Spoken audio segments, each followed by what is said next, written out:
jamhira mon bandiraɓe sehlaɓe heɗotoɓe radio Jowol Sare garta alarba hawri ko jeenayyi lewru avril hitande ujunnaji ɗiɗi e nogas e joyyi habaruji moɗon e ɗemgal Pulaar toɓɓe men ɓurɗo mawnude ko toon to États-Unis puɗɗoɗen hono kanko Donald Trump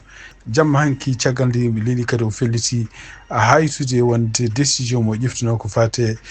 fawde tarif e aduna o foof ɗum no dartini ɗum ken won balɗe capanɗe jeenayyi ɗum ɗo fayi kadi ko surprise wonande laamu mo kadi ko surprise wonande aduna o fof holko addi ɗum ɗon habaruji men international manaw en toon to Ukraine hono kanko Vladimir Zelensky o continue wullitade wiide wonde ko chinois ji naggama taw kañumen koye men ene ballanno e russe habde mabɓe ma en dutto toon to Mauritanie hono député goto biyeteɗo Mariame Cheikh ene wayno oɗo saha joni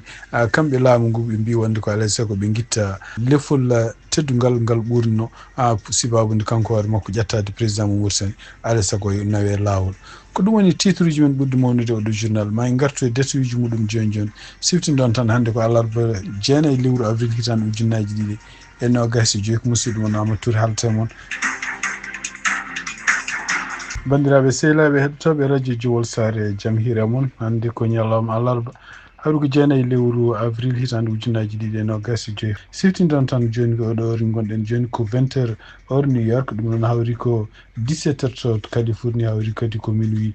toon to Nouakchott habaruji moɗon ɗemgal Pulaar toon to Maison Blanche hono kanko Donald Trump e tumnade kadi o yalti hannde ene wayno koye subaka fina tawa ko wonde ko décision mo ƴeftuno hen tugui altine pour wawde fawde won leyɗele aduna ɗe foof ko mbiyata tarif ɗum noon ko guerre ko ɓeydude frais de douane kala marchandise gummorode caggal leydi natoɗo États-Unis ene wayno ko kanko Donald Trump o wi ko dartini ɗum kene wona balɗe capanɗe jeenayyi CNN ko haali on kanko Donald Trump sibabude kullol walla fayre nde o jogui caggal nde yimɓe hewɓe haraleɓe ko fate économie wonɓe gouvernement makko walla wonɓe ni e secteur privé nde mbawi wajademo caggal kadi nde o yi wonde ko marché ji kalisaji international ɗo jeeyata ene yandi mumen ɗum noon ko ɗo États-Unis e arduna o foof ene wayno o dartini prix ji ɗi wiyaton ɓeydanno ko fate no frais de douane ɗum noon ɗe o fawno e aduna ɗo foof e oɗo saha joni e wiide makko wonde Chine balɗe garoje ɗe ene wayno ko mawo ɓeydu ko fawe muɗum kene wona 125% ko wawi wonde fof ene wayno ko kanko Donald Trump oɗo saha joni omono ɓeydi ha hande ɓeydude confusion wonande hay laamu makko ɗum ɗon tugnani hande e gueɗe ɗe ganduɗa henne kamɓe toppitiɓe ko fati karallagal koɓe kaali ɓe mbi wonde ko oɗo saha joni ene wayno ko haysinde kanko Donald Trump o waɗi kene wona pause kene wona capanɗe jeenayyi ñalawma wonde e tarifaji ɗi signoñañe altinde ene wayno ɗum haɗata hankkadi récession noon ko prix ji ɓeydade montude e kadi ene wayno ko jogade doole sodde hunde ɓeydade ustade wonande américain ji wonande kadi ene wayno économie o ɗum noon ko tugnade hande e gaɗe tumnade hande ɓeɗo joguiɓe karallagal ko fate ngal ko kaali tumnade hande konngol makko kanko biyeteɗo Joe Brussels goto e yimɓe ɓe ganduɗa en ardiɓe compagnie wajiroɓe ko fate ngal o haali o wi wonde ko ene wayno ko haysinde Donald Trump haytude muɗum oɗo saha joni ko fate en gueɗe ɗe yamiranno walla guerre mo wiyanno ko fate tarif o wi ɗum ɗo haɗata hankkadi e récession goɗɗo kadi ene wayno kañum hoore mum goɗɗo kadi ene wayno gardiɗo Goldman Sachs ɗum noon ko jogiiɓe banque uji ko wayno Chase en e kadi ɓurɓe hewde doole ko fate marché uji ɗo e États-Unis o haali o wi wonde ene wayno ko oɗo saha joni ene wayno ko économie yimɓe coppitiɓe karallagal ko fate économie fof joguiɓe ɗum ɗon ene ɗamini wonde États-Unis jogui 50% chance wonde récession ɗum noon ko lebbi 12 garoji habaruji men e États-Unis ha hande hono kanko Bernie Sanders ɗum noon sénateur indépendant gonɗuɗo e démocrate oɗo jamma hande ene wayno foti Anderson Cooper ɗum noon ko toon CNN ɗum noon koko mbiyata town hall siftinto ɗon ko kanko Bernie Sanders oɗo dumunu fof ko kanko e jaadiɗo makko Alexandria Ocasio-Cortez ɗum noon ko jeeya toon to New York e wayno oɗo dumunu fof ɓe gonno koye laabi gonno koye way kono campagne pour wawde haɓede walla haltude e gueɗe kanko makko kanko Donald Trump moɗata kanko yaadi makko ɗum noon e jonde mabɓe hande toon to town hall gueɗe kewɗe kanko Sanders o haali hen d'abord o wi wonde ko mo waaju sukaɓe jeunesse Amérique ɓe oto majjin koye men mattu haqqillaji no fewi e gueɗe ɗe oɗo saha joni démocratie no wayi bondini kañum koye mum yo ƴeftu responsabilité pour beele mbawa wallude démocratie yaadu yeeso donc o haali hen o wi wonde ko sifade oɗo saha joni hono kanko Donald Trump ko ƴeewata oye Donald Trump yiɗi ko laamu yiɗi ko doole oye Donald Trump yiɗi ko ngaalu ko ɗum kadi o yiɗani ko hoore makko o yiɗani kadi ko sehilal makko o wi wonde ko ene wayno Donald Trump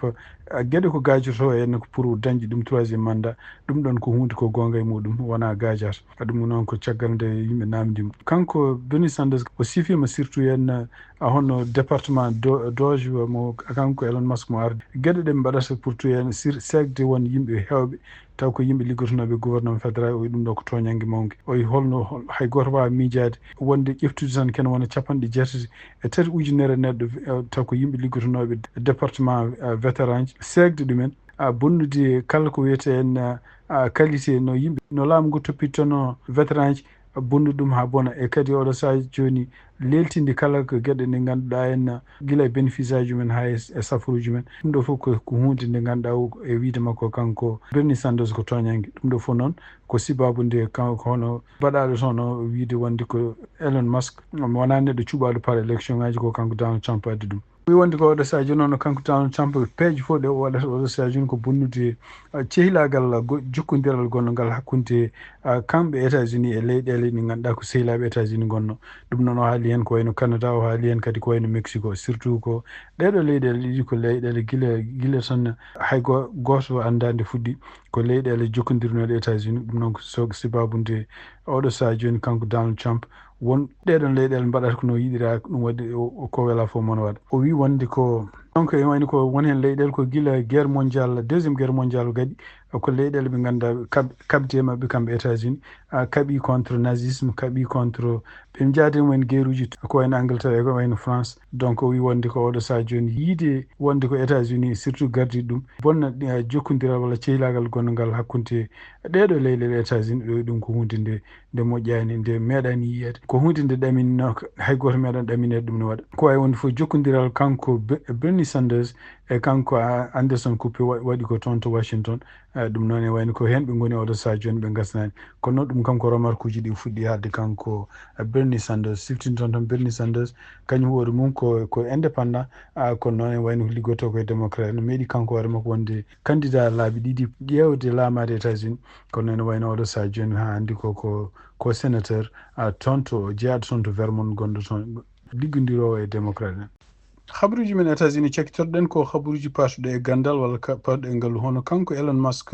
compagnie makko biyeteɗo SpaceX ɗum noon e wayno jogui oɗo saha joni kañum hoore mum foɗodiri ko fate compagnie goɗɗo kañum hoore mum berlotoɗo satellite aji toon to dow asman donc compagnie goto ko compagnie kesi biyeteɗo Spin Launch kañum hoore mum fuɗɗima no werlade satellite aji toon to dow asman ɗum noon ko satellite aji surtout balloji communication e nder habaruji jaltuɗi gommiɗi toon to journal biyeteɗo donc journal biyeteɗo Times mi wi wonde ko oɗo compagnie Spin Launch kañum hoore mum haali wi balɗe garoje ƴema neldi ken wona 250 satellite aji tokoji ɗum noon koye dow weeyo ɗum ɗo fof ko welto koye lawol gotol neldata ɗiɗon satellite aji ɗum ɗon noon so waɗi ene wayno ko kanko Elon Musk ɗum wontinimo oɗo saha joni caɗele sibabude e nder hitande ujunnaji ɗiɗi e nogas e goho ko kanko wiyeteno o neldi satellite aji kewɗi ɗum noon ko mission goto taw ko avion mawɗo transporteur nawno ɗiɗon satellite aji ken wona 150 satellite neldanoma toon e dow weeyo ɗiɗon satellite aji noon ko téléphone aji kan compagnie makko en kutorteɗi e aduna he kono noon sibabude dañdema oɗo saha joni concurrent kene wawa werlade satellite aji ha kene ɓuuramo doole ɗum addini wontinimo fayre mawde kanko Elon Musk e compagnie mabɓe ɗum noon ko hunde nde ganduɗa henna kadi hawnaki ene wiye wonde ɗum ɗo fof ko sibabude kanko hoore makko wasde toppitaji business aji ɗe waɗata naddema politique hawnaki ɗum ɗo fof ko révolte wonande won jogguiɓe gande won walla won jogguiɓe kalisaji won ko wawi wonde fof e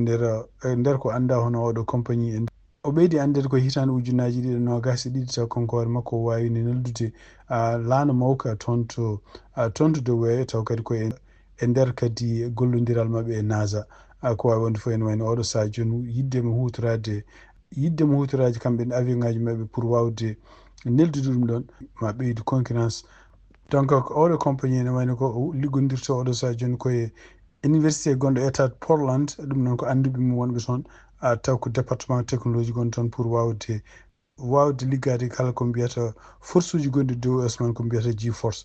ɗum noon ko geɗe ɗe ngannduɗaa baawɗe walludeɓe kamɓe koye maɓɓe ɓeydude vitesse aji avion ngaji walla laaɗe maɓɓe gummotoɗe e leydi ndi faade dow weeyo. Kabaruuji e ɗemngal Pulaar e radio Jawol Saare. Kabaruuji men international giɗoɗen ko toon to Gaza e tugnade kadi journal Al Jazeera ko haali mbi wonde ko bombardement ji Israël e oɗo ñalawma hannde surtout toon to Gaza e wuro wiyetego Shajeya nokkuji taari ɗum waɗi ken wona 35 palestinajo e kadi gañi ken wonno kan ko famɗi fof 55 neɗɗo tawa oɗo saha joni en ken ɓuurata e 80 neɗɗo kañum koyemen koko donki yitede sibabunde kuɓeje jande neɗɗo goto jeeyaɗo toon e ngoɗo wuuro wi wonde ko Israël naɓe bombardement ji mumen e ngoɗo wuuro ɗum ɗon ko hunde nde meeɗani yiyede kamɓe dadiɓe Israël en wayno ko ɓe mbawi kadi nadde toon to wuuro wiyetego Balata ɗum ɗon ko nokku kadi ɗo réfugié ji gonno ɓe mbawi kadi nadde kadi saraji wuuro wiyetego Nablus taw ko ɗum ɗon kadi ko toon to West Bank donc tugnade ministére toppitiɗo ko fate cellal toon to mo Gaza o wi wonde ko famɗi fof ken wona 50 ujunere e 800 yimɓe 10 palestinaɓe maayi mbarama tugginde guerre o fuɗɗinde en wayno ko oɗo saha joni 115 neɗɗo kañumen ko woni gañiɓe sibabude oɗo guerre gonɗo hakkude kamɓe Israël e kamɓe Hamas e tugnade hande habaruji gummiɗi toon to nokku officiel galle jeyndiyankoɓe taw ko gouvernement ji ɓe mbi wonde ko oɗo saha joni en wayno ko ɓe mayɓe toon taw ko palestinaɓe ɓurti 50 ujunere wonti 65 ujunere e 100 neɗɗo taw ɓeɗo foof ene wayno ko ɓuuri hen hewde wiide mabɓe ko sukaɓe e rewɓe ha hande tugnade kadi habaruji gummiɗi toon tugui ñande 7 lewru octobre hitande ujunnaji 223 mbi wonde ko caggal nde Hamas yanno toon to Israël mbi oɗo saha joni limtete maaɓe Israël naɓe ko ujunere 139 neɗɗo ɗum noon ko waraɓe oɗon ñalawma donc oɗo saha ɓe mbi wonde ko ha hande kene lime kono 200 neɗɗo nangganoma toon taw ko kamɓe Hamas nanggano ɗumen kamɓe ɓeɗon fof gartan taw habaruji men international ha hande toon to Soudan e tugnade kadi e agence France Presse hawhoɓe leydi Soudan ɗum noon ko ardiɓe laamu toon ɓe pelliti e ñande ki wonde ko décision mo ɓe ƴeftuno hen pour salade neɗɗo mo ganduɗa hen binoɗo en artire toon to Soudan taw ko kañum hoore mum ko Makuta Kintu kañum woni ko nationalité congolaise ko noon jogui ko kayitaji Soudan du Sud donc neɗɗo ɓe ganduɗa kamɓe Amérique naɓe ɓe jinno déporté ɗum toon to Soudan e ɓi donc sibabude ɗum ɗon tawde addi caɗele hano kamɓe américain ji eɓe callo kala visa ji ganduɗa Soudan naɓe jogui noon ko ɓuuri hen hew étudiant ji ene wayno ko kamɓe hohoɓe ɓe jaaɓi oɗo saha joni pour jaɓɓade oɗon neɗɗo toon to Soudan siftinde on toon oɗon neɗɗo kañum ko neɗɗo nanggaɗo ga États-Unis e kadi ko kamɓe États-Unis ɓe gonno koye déporté ɗum toon artirde ɗum toon to Soudan du Sud aljuma ɓennuɗo o hono kamɓe Soudan naɓe ene wayno ɓe callinoma oɗon jippade leydi mabɓe ummade toon to États-Unis kono noon jamma hanki tugnata hande ko fate donc tugnata hande e habaruji ɗi ene wayno ko caggal aljuma nde ɓe calli ɗum nde ene wayno ko kanko secrétaire d' état mo Amérique hono Marco Rubio ene wayno o haali no wi wonde ko États-Unis ma anil kala visa ji yimɓe citoyen ji Soudan naɓe joguino hen sibabude leydi mumen salima jabde oɗo neɗɗo artire toon to Soudan ɗum noon ene wayno ko ɗum woni kamɓe Soudan naɓe ɓe pelliti à partir de jamma hanki sibabude woytadeɓe ɗum ɗo wona hunde normal par ce que wona pour ɓe callima neɗɗo goto tan artire leydi mabɓe comme ça yimɓe Soudan naɓe fof ne jogo caɗele sibabude visa ji ene wayno ko kamɓe Soudan ɗum noon ɓe mbi wonde ko oɗo saha joni maɓe mbadda maɓe liggodira e Amérique kadi maɓe jappa ƴeftude oɗo neɗɗo jaɓɓade ɗum toon to Soudan haysinde wona Soudan naɓe e jaabol mum kanko ministre toppitiɗo ko fate affaires étrangére o wi wonde ko e jaabol mabɓe kamɓe Soudan ɗum noon e wayno oɗo saha koɓe mbino kamɓe ne ɓe kaɗo visa ji Soudan naɓe ko maɓe ƴewta ɗum kadi maɓe hawnaki maɓe gulto e décision mo ɓe ƴeftuno pour hadde Soudan naɓe visa ji mumen ɗo e États-Unis habaruji men international hande hono kamɓe Ukraine kamɓe Chine en wayno ko wuurene no fuɗɗo ummade ɗon ɗum noon en tugnade kadi e ko kanko Vladimir Zelensky ko haali mardi hen ko wi wonde ko ene wayno ko soldateɓe yimɓe ɗiɗo nanggaɓe toon taw ko yimɓe jeeyaɓe toon to Chine ene ballodira e Russie pour habde mabɓe e wiidema ko kanko Vladimir Zelensky hucciti ngoɗo noddango ko fate yimɓe sehilaɓe makko taw ko wonɓe communauté européenne walla wonɓe aduna foof pour beele mbawa walludemo réagirde pour wonde famde wonde ko oɗo saha joni hono kamɓe Pékin ene wayno ko yimɓeɓe ɓe mbawi yantude e Russie habde mabɓe kamɓe Ukraine naɓe e wiide makko kanko Vladimir Zelensky ko wallude ko ƴeewde peeje bawɗe woni fof hay sinde omo anndi armée russe ɓuri armée ukraine heewde yimɓe oɗo sahaa jooni ene wayno ko eɓene continue haa ɓeede pour wasde perdude leydi maɓɓe e ɗum ɗon kadi ene wayno koɓe jiiɗi ko oɗo sahaa jooni hono ko communauté européenne walla communauté international wawa famde ɗum ɗon noon ko hunde ne kamɓe Chine ene wayno koɓe saliɓe ɗum haa hannde mbi wonde ko ala yimɓe maɓɓe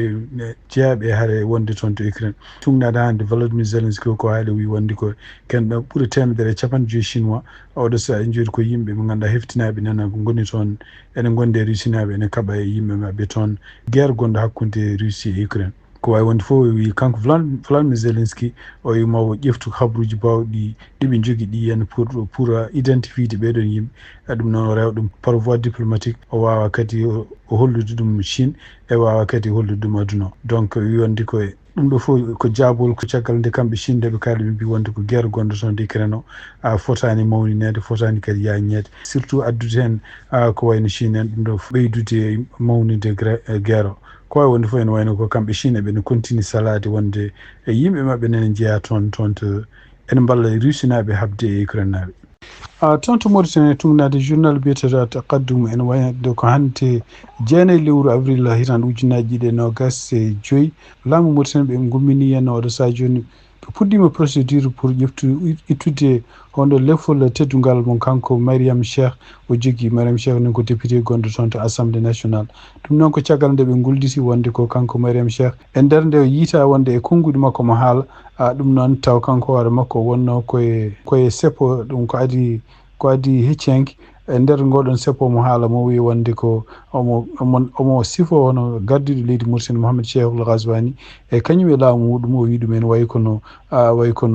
kono kowoje ni ɗum noon ko e wiide maɓɓe ɗum ɗo ko hunde ko ƴettore won huccini ɗum koye mawɗo leydi Mauritanie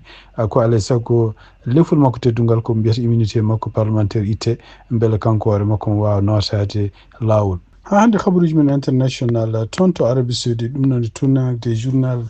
bindaɗo toon to Maroc biyeteɗo Maroc World News ɓe mbi wonde ko décision ummima toon to Arabie Saoudite wiide wonde ko ene wayno haaɗi kene wona leyɗele 14 ɗum noon ko hebdan kadi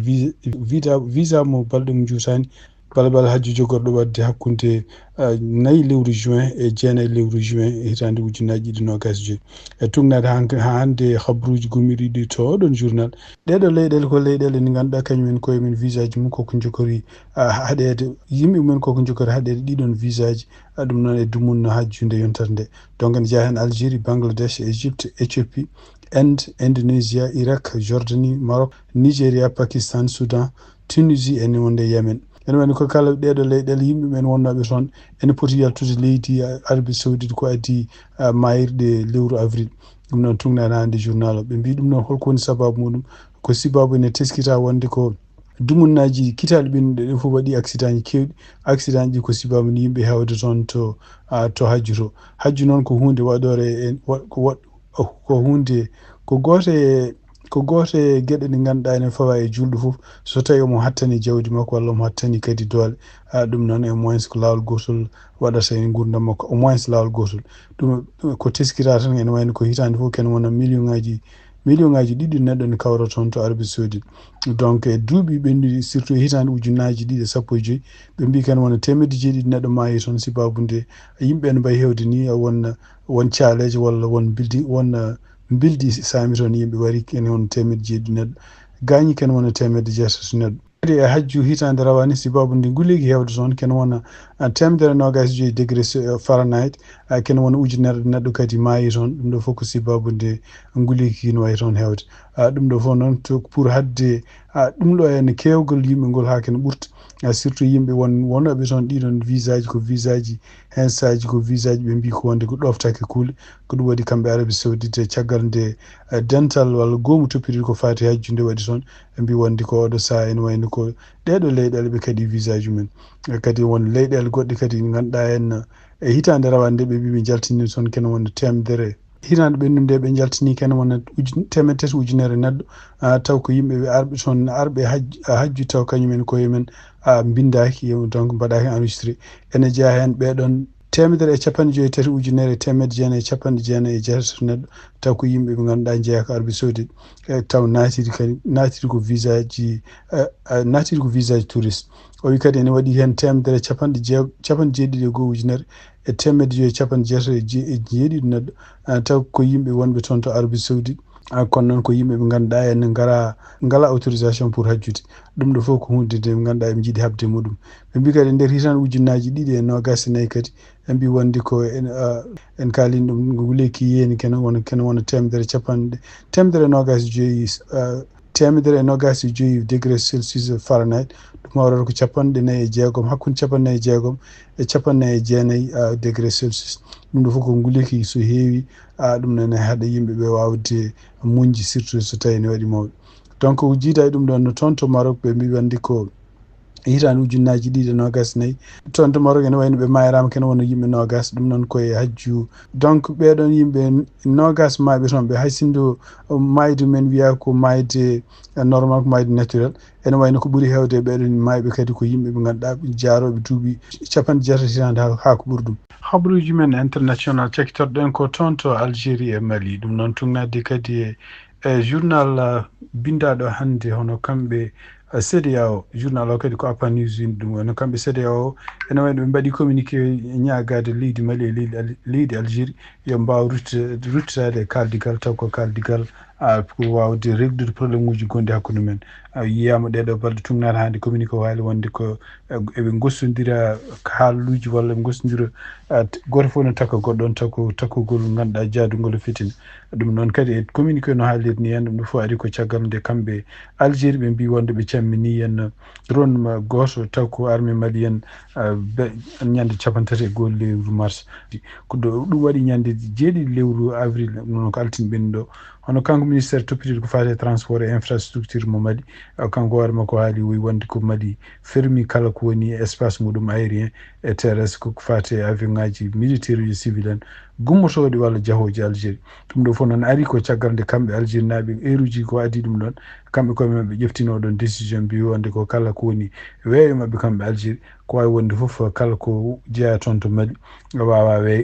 rewde hen donc ko jiida e ɗum ɗon hon communiqué mo kamɓe kadi gouvernement Mali mo waɗi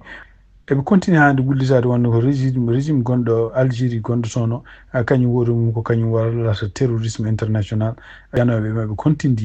yande maɓɓe kamɓe Mali donc ene wayno ko ɗum ɗo ko hunde nde ngannduɗaa ene kamɓe CEDEAO eɓe ñaagui oɗo saha joni hono kamɓe Mali e kamɓe Algérie eɓe duttiti kaldigal donc sifti noon tan ko ñande tuggi ñande 31 lewru mars ha lewru avril drone goto samminama toon e saraji wuro wiyete ko Tinzawuten ɗum noon e tugnade hannde ko Algérie wi wonde ko oɗon drone ene wayno ko naatino e weeyo muɗum kono noon e wayno ko Mali wi oɗon drone ne wayno ko fellako e weeyo muɗum Mali Algérie noon gullitima wi wonde ko ñande 27 e 29 décembre hitande ujunnaji ɗiɗi e 29 ɗum noon kadi ɗeɗon gueɗe kadi mbaɗino wonde ko kamɓe Algérie kamɓe Mali kadi ɓe violini espace Algérie taw drone aji goɗɗi ne jaa toon ko wawi wonde fof ene wayno ko kamɓe Algérie kadi ɓe kolli wasde mabɓe weltade surtout henne nde caggal nde Burkina Faso e Niger kañum hoore mum jinggani Mali nodditi ambassadeur uji men wonnoɓe toon to Algérie ko ɗum waɗi kamɓe Algérie oɗo saha joni kamɓe ɓe mbi wonde ɓe rappili kala ambassadeur uji mabɓe wonnoɓe toon to Mali e wonnoɓe toon to Niger ɓe garti ɓe mbi ɗum ene gartu donc ene wayno ko neɗɗo nulaɗo mabɓe mo joguino ene jogoro jooɗonoyadeɓe toon to Ouagadougou on ene wayno ko oɗo saha joni ɓe dartini pour jaagol muɗum ɗum ɗo fof ko gueɗe ɗe ngannduɗaa kamɓe CEDEAO eɓe ñaagui ɗeɗo leyɗele ɗiɗi Mali e Algérie nde mbawata artude e kaldigal taw wonani kutoro en guerre oɗo saha joni ko hunde nde ngannduɗaa hulɓinide oɗon région bandiraɓe sehlaɓe heɗotoɓe radio Jowol Sahel ko ɗum woni komin joguino wani habaruji e ɗemgal Pulaar siftinde tan hannde ko alarba 9 lewru avril hitande ujunnaji 2025 yen mbaale jaam ha janggo kadi so Allah jaaɓi on jarama.